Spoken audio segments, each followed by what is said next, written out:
to change. We need love, not war. Salvation Malagasy people. Freedom.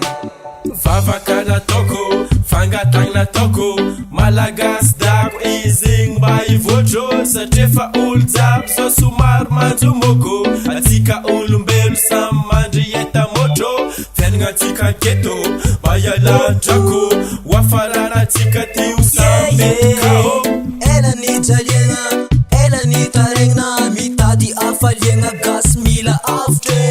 Fiaigna mahasarotro, jaly miakatrakatry. Ataoko akory ma, atsika mila mitambatry. Iaraka hiasa, atsika ifagnampy. Miresa ina tsara, gasy mba ho avitry.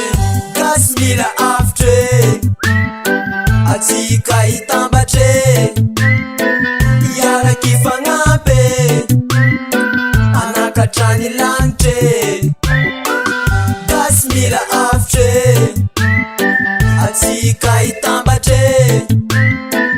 Iaraka ifagnampy, anakatrany lagnitry.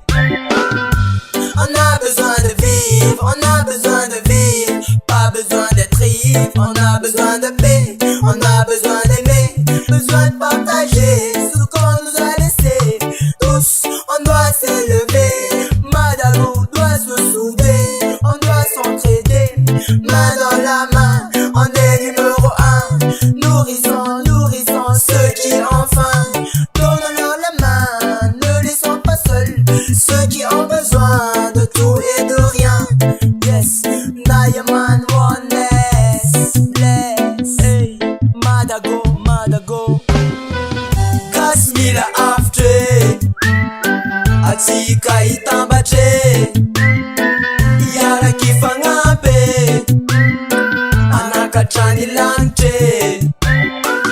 Gasy mila avitry, atsika hitambatry. Iaraka ifagnampy, anakatrany lagnitry. Yeah, gas, gas, gas mba ifagnampy.